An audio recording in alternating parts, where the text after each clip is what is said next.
Dive into the uproar as a Florida election official's endorsement of Trump sparks a debate on the fine line between personal expression and professional neutrality in the electoral process.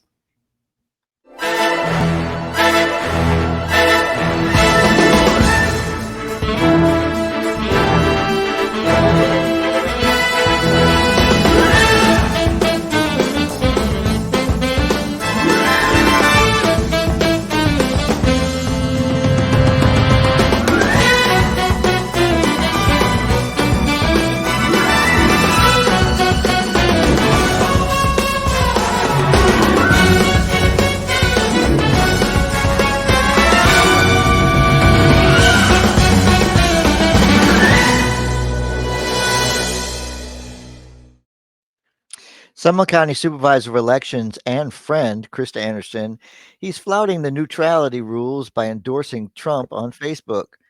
Facing backlash, Anderson stands firm, citing his rights, while critics argue his actions compromise electoral integrity. What say you, David?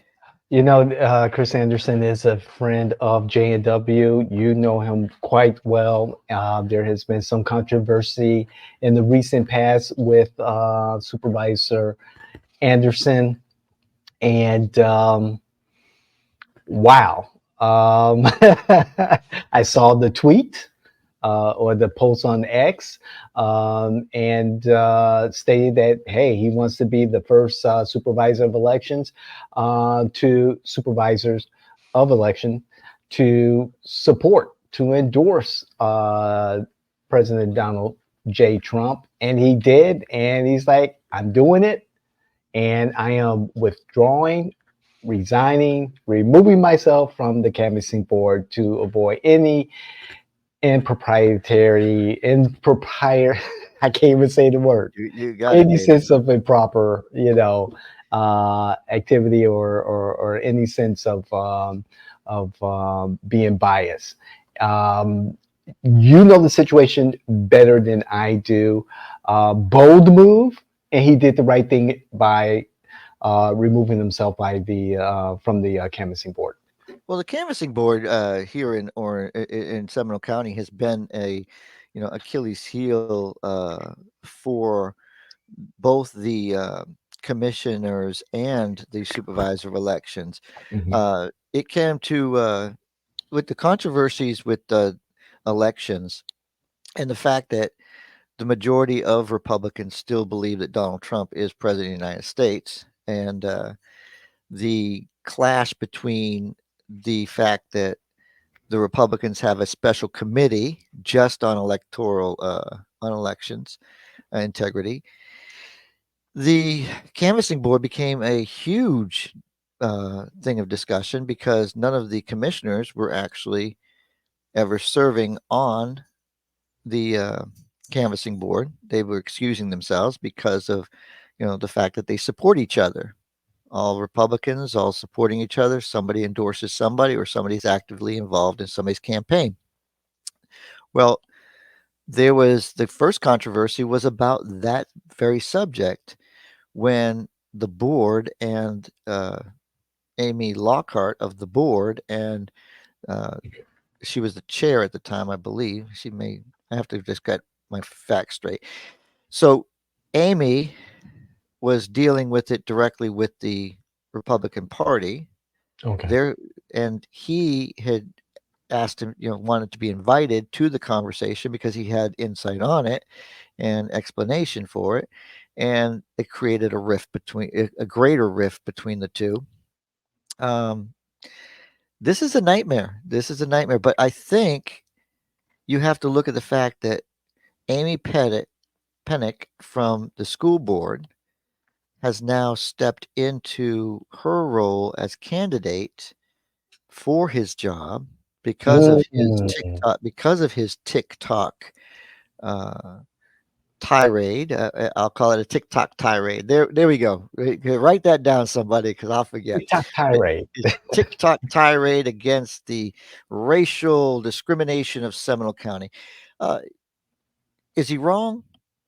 Listen, that's for others to judge. But He has not filed his own. He has not filed. He has said that he is going to file. Um, he he's got a lot of moving parts here. So speculation. Let's speculate. Donald Trump. He needs. He had nobody. He had nobody else running against him. There was no harm, no foul in this. Nikki suspended her campaign. We spent a ton of.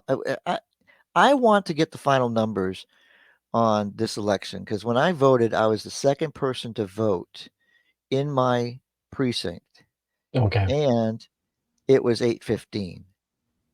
Wow. 8:15. And that's a And, special election. Not the no, special election, that but was the the. Mhm. presidential. That was the presidential preference primary that we just had on Tuesday.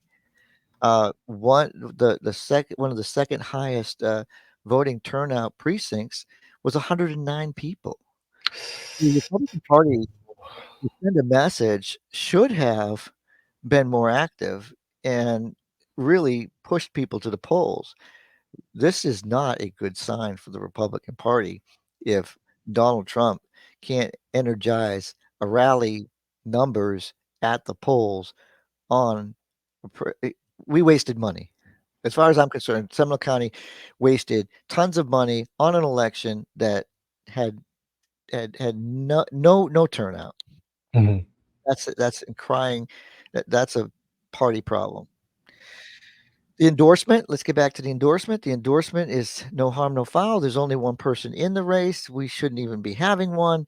So he could still have been very impartial because the outcome was already determined. There was no way that Donald Trump was not going to get the necessary votes. But Anderson, with this, with his problem he had prior about the canvassing board, Yes. this is probably a message to say, look, I endorsed, I removed. This is what has been happening with the commission the entire time. Period. There's your statement from the Seminole County Supervisor of Elections that we do things correctly here in Seminole County. Wow, Joel. There's a lot going on around Chris Anderson, and I want to get to the point that you just made about the Seminole Republican Party organization and the turnout issue.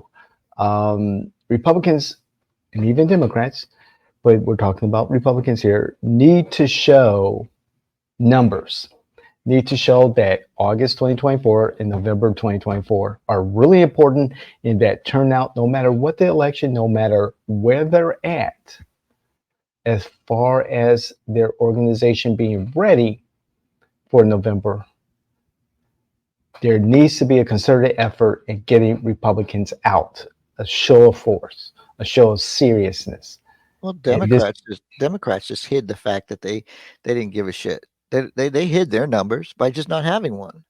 Mhm, By mhm, not having a primary, you basically don't know you have no way to estimate what's going on, what's the energy behind your candidate is.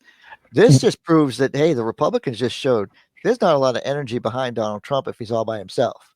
mhm. Okay. And the Democrats just showed, hey, we don't want to show you our cards until it's time for the election. Both parties here have failed their constituents. They have failed those people that have registered in their parties. So again, all this national, we're going to put the presidential all by itself, and you might as well just kept it in August with everything else. I mean, you can't do that because you have the nomination. He already had the nomination sewed up. So I'm sorry, I Right. didn't mean to interrupt you, but I'm pissed at No, no, both no, no, parties. no. No, you make a very good point, and I'm not too sure if we had discussed this, and if we did, I'm sure it was very brief.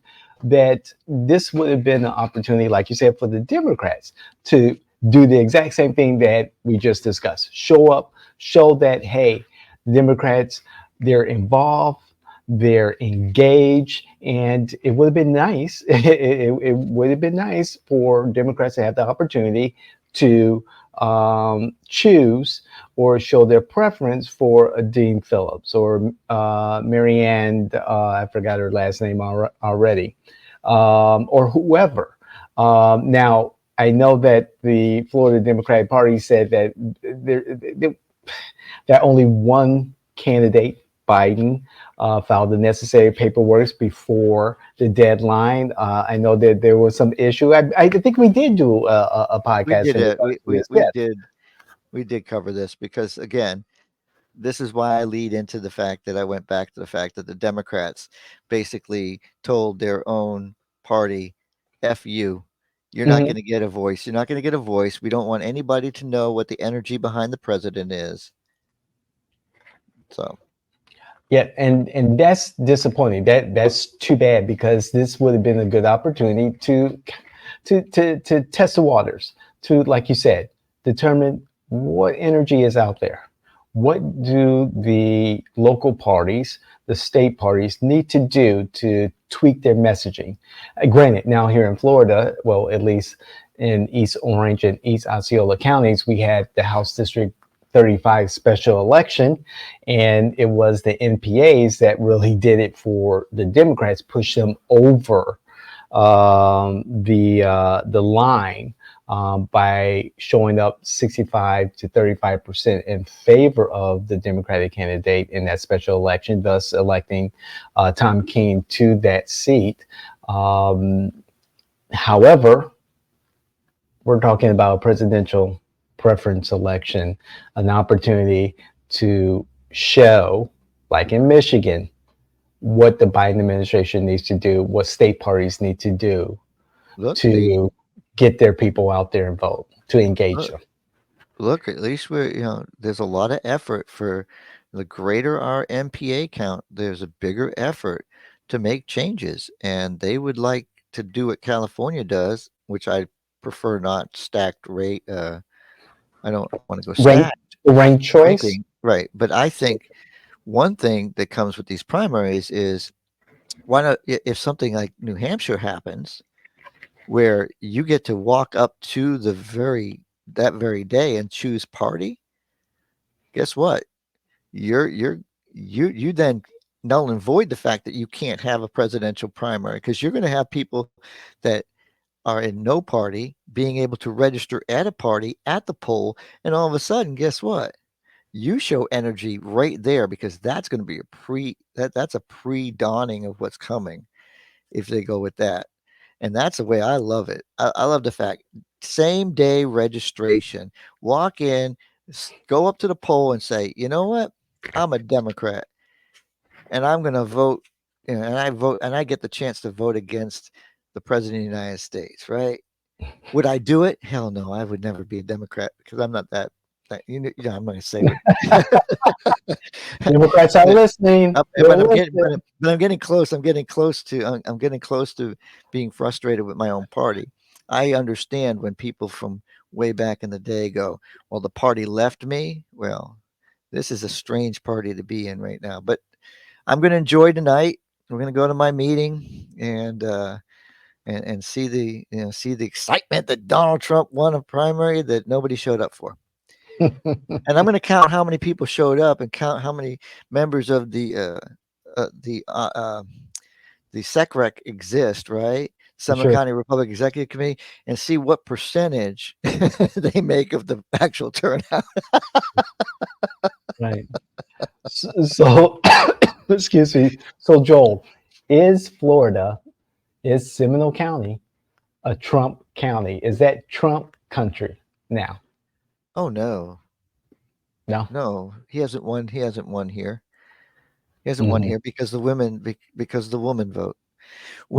Women have a problem with Donald Trump, Right. and I mean But he did better. He's done better, but um, I still don't think he has done the necessary steps to get Seminole County. It's purple. It's purple. So when it comes to general election, I still think he has work to do. okay. All right.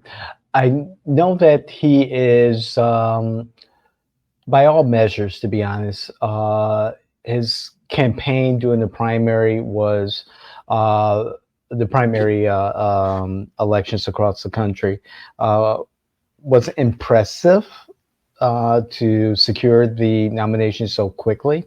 The teardown of both DeSantis and Nikki Haley, was good from a political strategy point of view. Now, there were significant numbers of individuals, as we saw this past Tuesday, um, still voting for Nikki Haley. She's getting into the low teens. And maybe a handful for DeSantis. There's still a significant amount of voters out there, Republican voters out there, who still have issue with There, Donald Trump.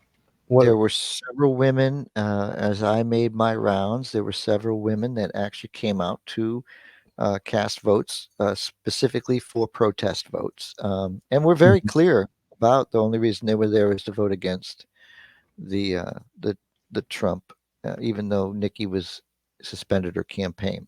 Right. So it's no surprise, but you're talking teens, right? And you're talking, but you're talking teens for both, like not teens, but you talked almost 10% for the other candidates, like something like 14% for Nikki.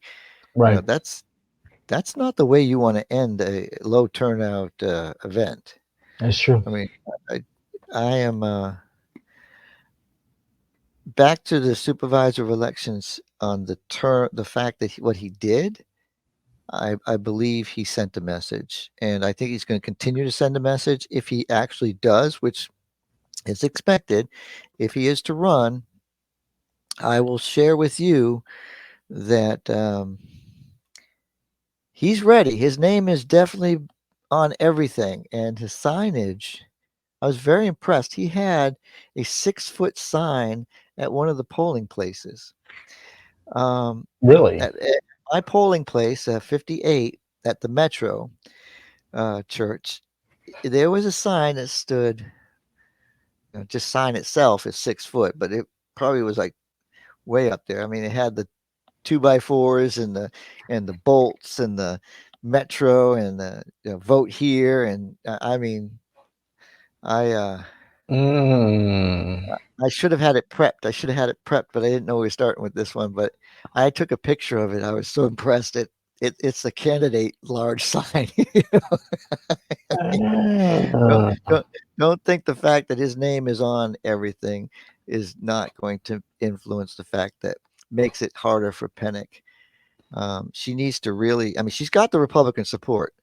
They had her at the Lincoln Day, not as introduced as a speaker, and not introduced as a speaker in the fact that she is the school board.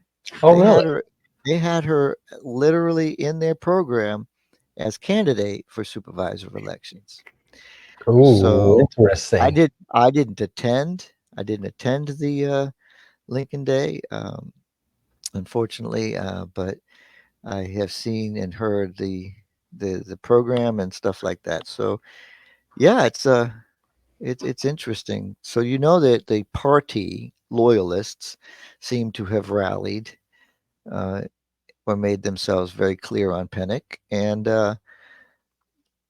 this really kind of I love the fact that she came out and she said, neutrality and all that. It's supposed to be neutral, da da da, in her interview on Wesh, and that I happened to see. But Right. I also heard the Democrat say the same thing. And when you have two women running against you, he has to get through the primary. So only one he has to worry about right now is how is a Republican going to say that you need to show neutrality, and yet she's a Republican running for the position. I mean, it doesn't go over well. She should have said, you know, that this was a, probably, well, I'm not her advisor, so she could have taken this a whole different route. She could have said that, he's deflecting from the fact that he has accused the county of blah blah blah. If she Right. had come out and done that and truly showed the reason why she's running, against him because there's no other reason to run against him other than the fact that he has been outspoken and made the accusations towards the county. Right. I mean, she's qualified. She's a forensic accountant, so I mean, she's Okay. qualified. Um, but it will be fun to watch how that breaks down because it's a primary election. Whoever wins that, I think, still takes.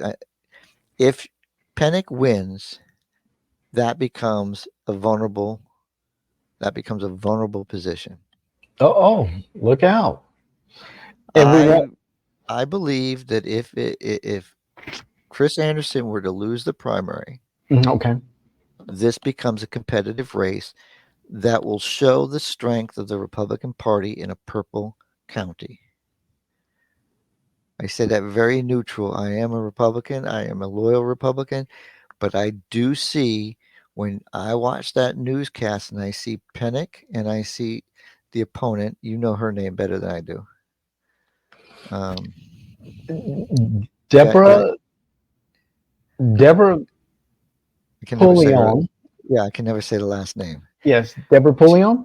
Yeah. So She when you running look at the again. when you look at the two of them together, which was back to back on the newscast, Sure.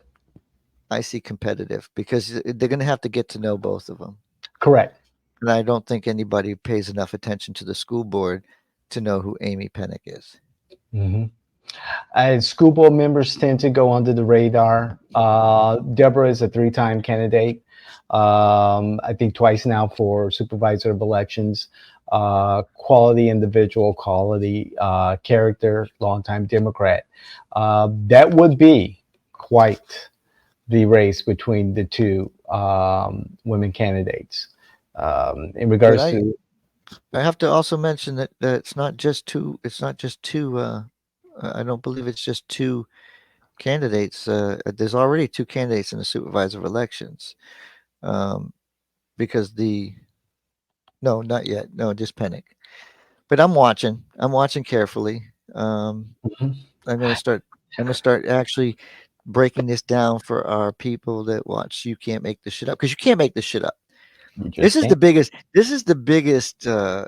Political, you know, infighting I've seen in a long time. Whoa! It makes it so exciting. It makes it so exciting to watch a county that prides itself on being conservative and being, you know, a bastion of conservatism, Right, turn Joe. personal, and then all of a sudden now they can't even keep themselves.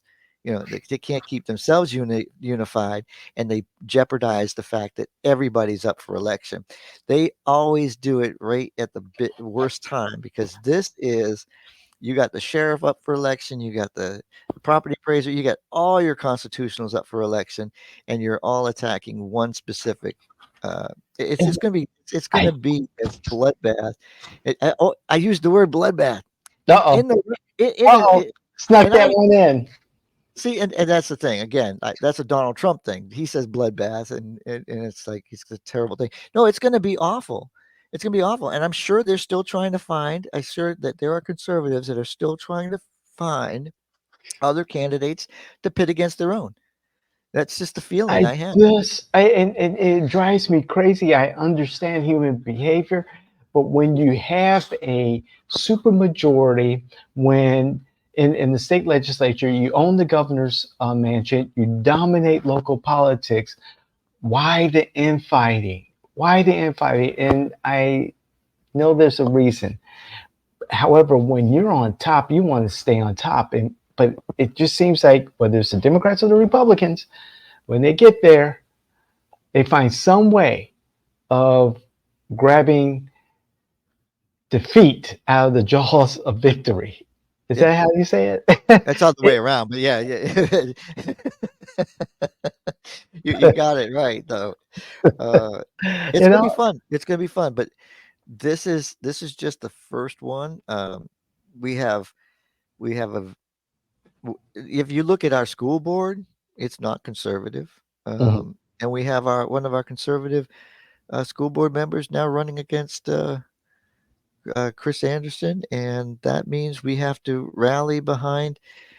I mean, we have to rally behind somebody because if we don't, we're going to end up the same way we ended up losing 2 seats. I mean, Bef- Before we, and since we're on the topic of supervisor of election, Chris Anderson, before we wrap up, I just want to mention our newest supervisor of elections here in Orange County, Glenn Glazine, just finished his very first election here in Orange County, the presidential preference election, and the municipal elections across the county.